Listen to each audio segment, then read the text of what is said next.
महाराज प्रियव्रत का विवाह विश्वकर्मा की पुत्री बर्हिष्मति से हुआ। इनके पुत्र हुए आग्नेन्द्र। आग्नेन्द्र का विवाह पूर्वचित्ती नामक अप्सरा थी, इससे हुआ। इनके पुत्र इनके नाभि आदि 9 बेटे हो। बड़े बेटे का नाम है नाभि। नाभि का विवाह मेरु की बेटी थी मेरु देवी से हुआ। ये मेरु देवी 9 बहनें थी और नाभि 9 भाई थे। इन 9 बहनों का विवाह नाभि के 9 भैयाओं से ही होगा। मेरु देवी के गर्भ से स्वयं भगवान कला अवतार रूप में प्रकट हुए, जिनका नाम ऋषभ देव हुआ। बोलिए ऋषभ देव भगवान की जय हो। ऋषभ देव जी भगवान के 8वें कला अवतार माने गए। ऋषभ देव जी का विवाह इंद्र की पुत्री जयंती से हुआ। इंद्र की बिटिया थी जयंती, ऋषभ देव को ब्याही। धर्मात्मा ऋषभ देव के 100 पुत्र हुए।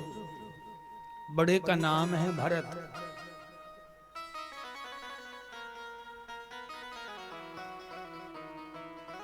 भरत जी का विवाह विश्वरूप की कन्या थी पंचजनी से हुआ।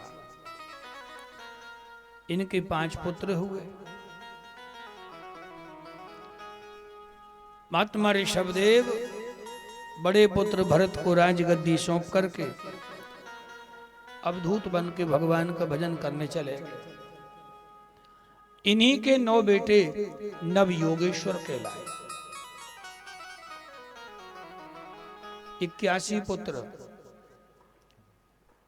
कर्मकांडी ब्राह्मण बन गए और बाकी पुत्रों ने राजकाज की व्यवस्था में सहयोग किया।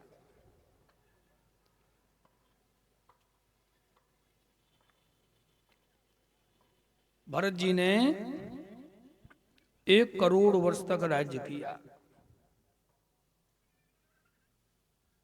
समय जब आया तो भरत जी भी अपने पुत्रों को राजकाज की व्यवस्था सौंप के भगवान का भजन करने के लिए नेपाल में चले गए, गंडकी नामक नदी के तट पर। ये गंडकी नदी नेपाल से होती हुई भारत में आती है। गंडक नामक नदी में ही शालिग्राम का प्रादुर्भाव होता है। नर्मदा नदी के शिवलिंग और गंडकी नदी के शालिग्राम, इनमें हमेशा भगवान का वास रहता है। शालिग्राम में भगवान का आवाहन विसर्जन नहीं होता और नर्मदेश्वर शिवलिंग में भी 24 घंटे भगवान शिव का वास है। उसमें भी आवाहन विसर्जन की कोई आवश्यकता नहीं पड़ती।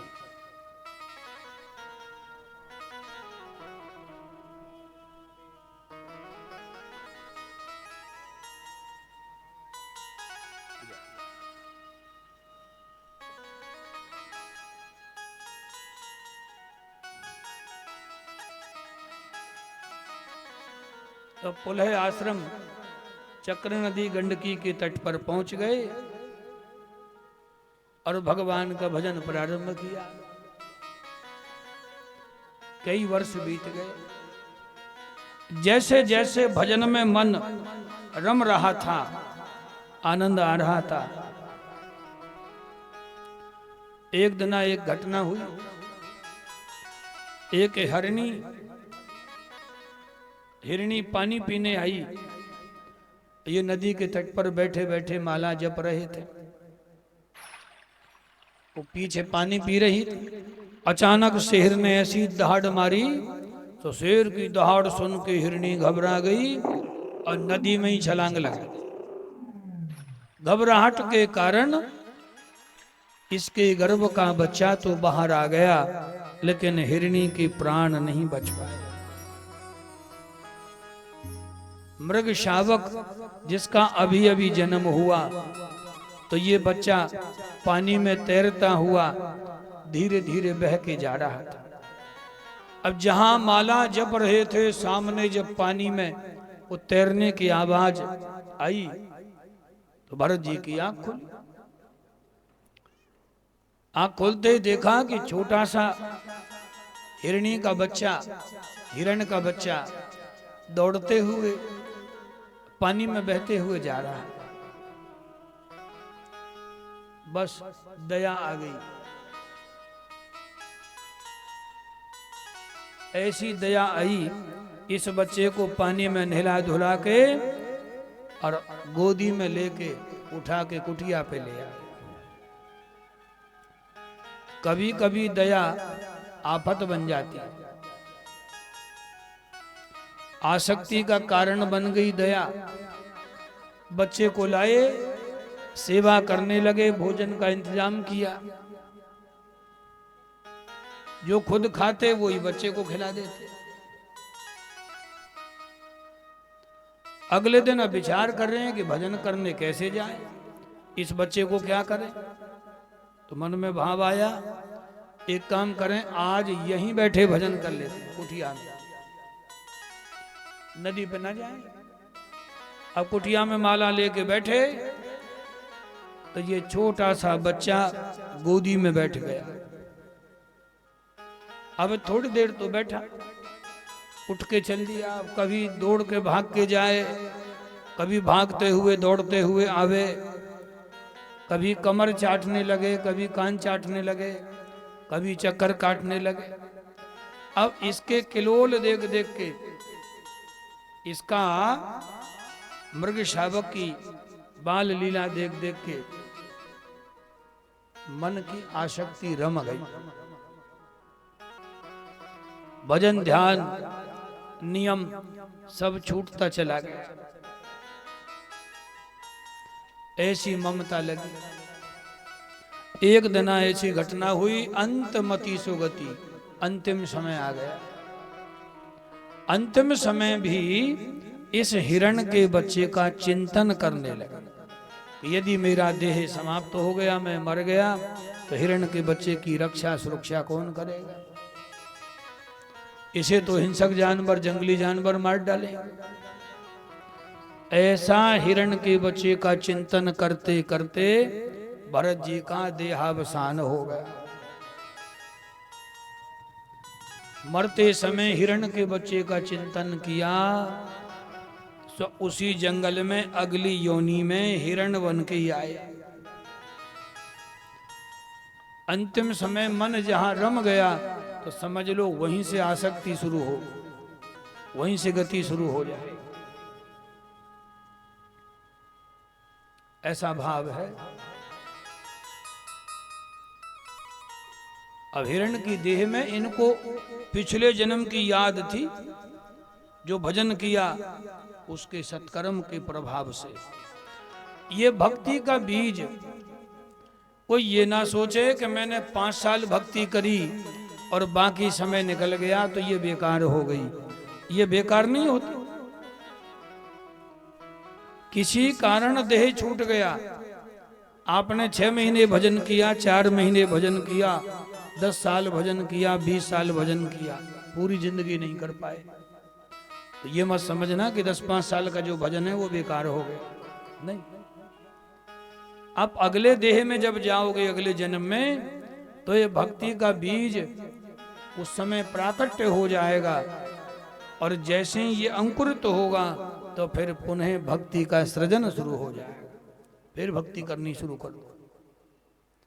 एक कभी कभी पाप कर्म और पुण्य कर्म उदय हो जाते। कुछ लोग देखने में पहले बड़े अच्छे थे, बाद में खराब हो गए। अब कुछ लोग पहले बड़े खराब थे और बाद में बहुत बढ़िया हो गए। भाई ये है कि पहले कोई पाप कर्म का उदय था, वो समाप्त हो गया, अब कोई पुण्य कर्म का उदय हो गया। जैसे जंगल में जेठ वैशाख का जब महीना आता है तो सारा तृण, सारी घास सूख जाती है। आषाढ़ में जब पहली बरसात पड़ेगी तो जंगल में, खेत खलिहानों में तमाम घास फूस अपने आप पैदा हो जाती है। अपने आप कैसे पैदा हुई? अपने आप कुछ भी पैदा नहीं होता, कहीं ना कहीं उसका बीज खेत में पड़ा था, वो बीज का नाश नहीं है। ऐसे ही पाप और पुण्य है, ऐसे ही भक्ति है।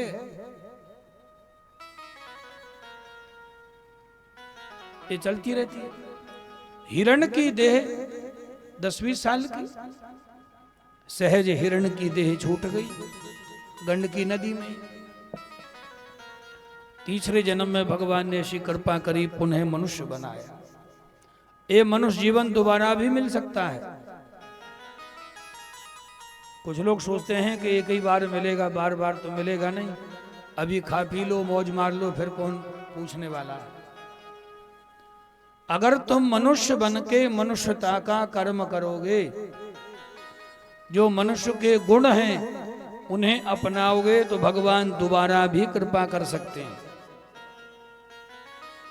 यानी भगवान ने किसी को किसी विशेष कार्य के लिए भेजा और वह उसका कार्य यदि अधूरा हो रह जाए तो भगवान उसे पुनः मनुष्य बना के भेजते हैं, तो उस कार्य को पुनः दोबारा आकर के वो पूरा करता है। वो तीसरी बार भी आके पूरा करता है। बड़े बड़े महापुरुष ऐसे ही प्रकट होते हैं, ऐसे ही जन्म लेते हैं। किसी किसी को भगवान चुन के भेजते हैं किसी किसी काम के लिए, वो काम सबके बस की नहीं है, उसी से कराते हैं, ये उसी का काम है।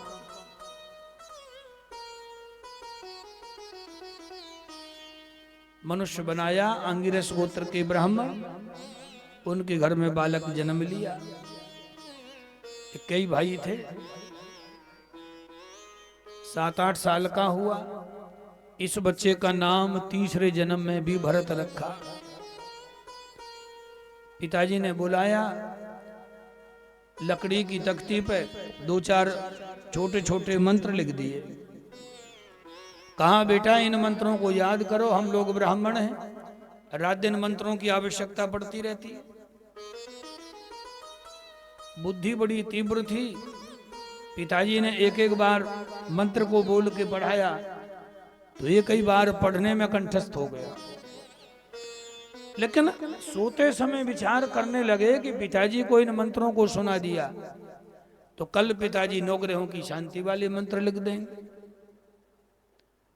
उन्हें सुनाऊंगा, फिर शादी विवाह पढ़ने वाले मंत्रों को लिखेंगे, उन्हें सुनाऊंगा, और धीरे धीरे एक ना एक दिन सत्यनारायण भगवान की कथा भी घरों में सुना के ही आनी पड़ेगी। है बड़ा झंझट। ये दुनिया में कई बार आके देख लिया, फायदा नहीं है, नुकसान ही नुकसान, बड़े झंझट है। तो भरत जी सोच रहे हैं कि इन झंझटों से बचा कैसे जाए। एक ही उपाय समझ में आया, बोले पागल बन के रहो। ये दुनिया के लोग केवल पागलों का पीछा छोड़ते हैं और किसी को नहीं छोड़ते। अच्छा, पागल भी 4 लोग जल्दी होते हैं, 4 प्राणी, सब पागल थोड़ी होते हैं। 4 प्राणी जल्दी पागल होते हैं, उनमें सबसे पहला नंबर है इंसान का। इंसान बहुत जल्दी पागल होता है।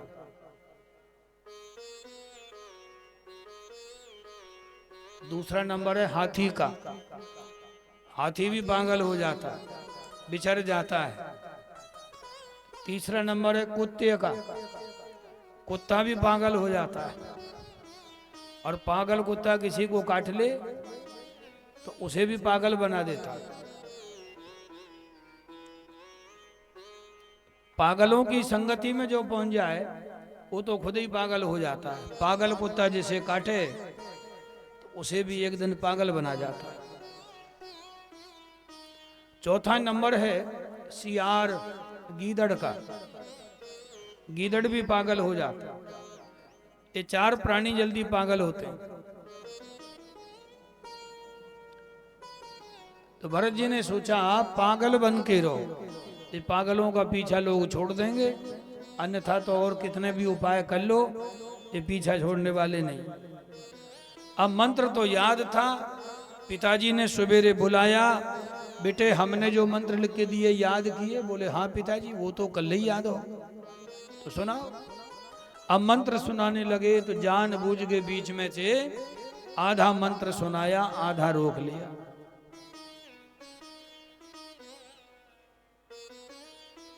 तो पिताजी को गुस्सा आया। पिताजी बोले बेटा मैं तो समझता था कि तेरी बुद्धि बड़ी तेज होगी, लेकिन तेरी बुद्धि तो जड़ हो गई, तू जड़ बुद्धि वाला मेरे घर में ही पैदा हुआ।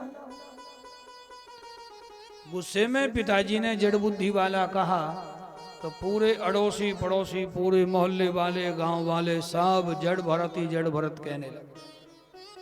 अब इनका नाम ही पड़ गया जड़ भरत। थे बड़े ब्रह्मज्ञानी, काम धंधों कछु ना करें, दिन भर गांव की गलियों में, जंगल में, खेत खलियानों में घूमे फिरें और मन मन में भगवान के मंत्र का जप करें। और बाहर से आचरण ऐसा कि ये हकीकत में पागल है, ना नहाना, ना धोना, ना टाइम पे खाना, ना कोई शरीर की दिनचर्या, लेकिन भगवान का भजन मन मन में चल रहा है और किसी को नहीं पता लगने दिया। मंत्र जपते जपते ऐसी सिद्धि हुई कि जिससे जो कह दें वही होने लग गया। अब खेत में फसल पक के तैयार हुई, घर वाले सब बड़े बिजी। घर वालों ने सोचा ये जड़ भरत दिन भर गांव की गलियों में घूमता रहता है, इसे भेज दो, ये चिड़िया भगावे, चिड़िया फसल खा रही। तो घर वालों ने समझाया बुझाया, बोले खेत में जाओ और माटी की डली ले लेके चिड़ियाओं को उड़ाओ, चिड़िया फसल खा रही है। जड़ भरत जी खेत की मेंढ पर पहुंचे तो देख रहे हैं चिड़िया आ रही है और चोंच में दाना चुग रही है और दाना उठा के ले जा रही है बच्चों के लिए। जड़ भरत जी ने देखा तो ज्ञानी तो थे ही, मन में ये भाव आया कि दाने दाने पे लिखा है खाने हारे का नाम, यदि मैंने नहीं खाने दिया तो घर वालों का तो कुछ बिगड़ना है नहीं, ये पाप तो मुझे लगेगा। तो खेत की मेंढ पे ही खड़े हो गए, चिड़ियाओं को तो भगा में नहीं, उल्टे और बुला में, राम जी की चिड़िया, राम जी कोई खेत, खाओ मेरी चिड़िया भर भर पेट। तो उसी दिन जड़ भरत जी लौट के घर नहीं आए, आज घर छोड़ दिया। बोले घर वाले तो हमसे पाप करवाना चाहते हैं, उस घर में रहना ही नहीं, घर छोड़ दिया। भद्रकाली के उपासक, जंगल में मंदिर था, अनुष्ठान पूरा हुआ, इन्हें कोई नर बलि की जरूरत थी। हट्टा कट्ठा कोई साबुत आदमी मिले, जंगल में ढूंढ रहे थे, उसी जंगल में जड़ भरत जी घूम रहे थे। सो महाराज देखा कि हट्टा कट्ठा मोटा तगड़ा आदमी है, बोले ये बलि के काम आएगा, देवी जी की बलि चढ़ाएंगे। पकड़ के ले आए, बढ़िया रगड़ रगड़ के पहले स्नान करवाया, फिर नए कपड़े पहनाए, और नए कपड़े पहनाने के बाद बढ़िया बढ़िया खीर पूड़ी पुआ सब खिलाए। इन्होंने सोचा मालपुआ खाने को मिल रहे हैं, इन्हें थोड़ी पता है कि थोड़ी देर बाद गर्दन कटने वाली है। सो मालपुआ खिला के एक ने गर्दन पकड़ी और एक ने तलवार, और जैसे ही तलवार सिर पे मारने को हुई तो पीछे माता भद्रकाली की मूर्ति, सो मूर्ति में से ही माता भद्रकाली प्रकट हो गई भक्त को बचाने के लिए। जड़ भरत जी को बचाया और जो भद्रकाली के उपासक बन रहे थे उन्हीं को दंड दिया। साक्षात जड़ भरत जी को भद्रकाली का दर्शन हुआ, ऐसा ज्ञान हृदय में आया, ऐसी श्रद्धा बनी, ऐसी भक्ति हुई। जड़ भरत जी जा रहे थे जंगल में विचरण करते भय।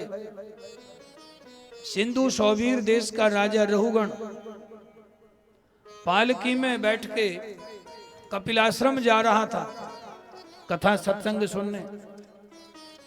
अब 4 आदमी जो पालकी ढोने वाले, एक की तबीयत बिगड़ गई। महाराज से बोला, महाराज मुझे तो चक्कर आ रहे हैं, पालकी नहीं ढोई जा रही। राजा रहुगण बोले, एक काम करो, चलो जंगल में जो कोई रास्ते में तुम्हें दिखाई पड़े उसी को पकड़ के पालकी कंधे पर रख देना। इस राज्य की पूरी प्रजा हमारी सेवक है। 2-4 खेत दूर चले होंगे, सामने से कोई हट्टे कट्ठे जड़ भरत जी आ रहे थे। जबरदस्ती पकड़ लिया और पकड़ के पालकी का डंडा कंधे पर रख दिया, बांस। बोले पालकी चला। अब पालकी चलाने वाले तो पालकी चलती है बैलेंस बना के एक साथ क्रम से, कोई आगे चले, कोई पीछे चले, कोई तेज चले, कोई धीरे चले। तो पालकी में बैठने वाले का शरीर का बैलेंस बिगड़ जाता है। लेकिन जड़ भरत जी नंगे पांव नीचे देख के चलते थे, ऊपर देख के नहीं, नीचे देख के, कि मेरे पांव से कोई चींटी भी ना मर जाए। चींटी में भी परमात्मा है, ऐसा भाव था कि अपने जान में कोई चींटी भी ना मरे, कोई जीव हत्या ना होवे। और चींटियां हमेशा लाइन लगा के चलती हैं, लाइन बना के। माताएं बहनों ने देखी होंगी चींटियों को चलते हुए। चींटियां हमेशा लाइन से चलती हैं। और माताएं बहनों ने भेड़ बकरियों को भी देखा होगा चलते हुए। भेड़ बकरी कभी लाइन लगा के नहीं चलती, झुंड बना के चलती। और ऐसी होड़ रहती है कि एक से दूसरी आगे निकलेगी, दूसरी से तीसरी आगे, तीसरी से चौथी आगे, ऐसी होड़ लगा। उसी को भेड़ चाल कहते हैं। चींटी चाल अलग है, भेड़ चाल अलग है, दोनों की चाल में अंतर है। चींटी हमेशा लाइन लगा के चलेंगे, अगली वाली रुकेगी तो पिछली वाली भी रुकेगी। लेकिन भेड़ों में एक भेड़ यदि गलती से भी कुआं में गिर जाए तो ऊपर से सब गिर जाएंगी धमाधम। ये विचार नहीं करेंगे कि ये कुआं में गिरी है तो मैं क्यों गिरूं, सब गिर जाएंगे बिना विचारे, बिना सोचे, बिना समझे, धमाधम गिर जाए। इसी को भेड़ चाल कहते हैं।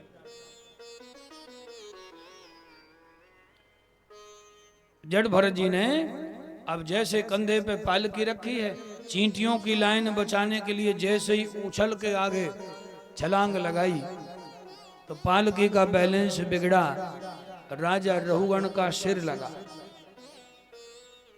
राजा ने सोचा ये थोड़ी देर और पालकी में लगा रहा तो ये सिर फोड़ देगा। राजा को गुस्सा आ गया। राजा बोले, अरे देखता नहीं ऊपर कौन बैठा है। पहले मीठे मीठे ताने सुनाए।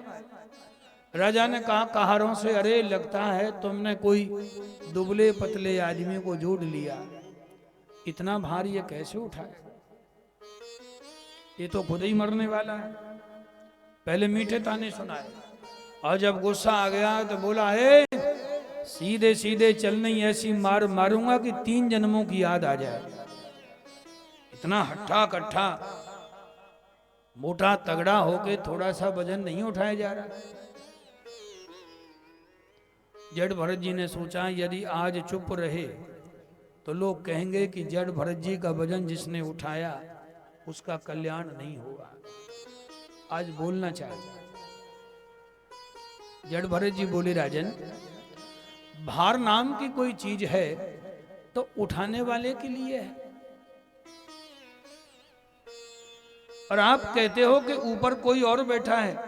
अरे जो ऊपर बैठा है वही नीचे है। ऊपर वाले में और नीचे वाले में कोई भेद नहीं है, तुम्हारी दृष्टि में भेद होगा।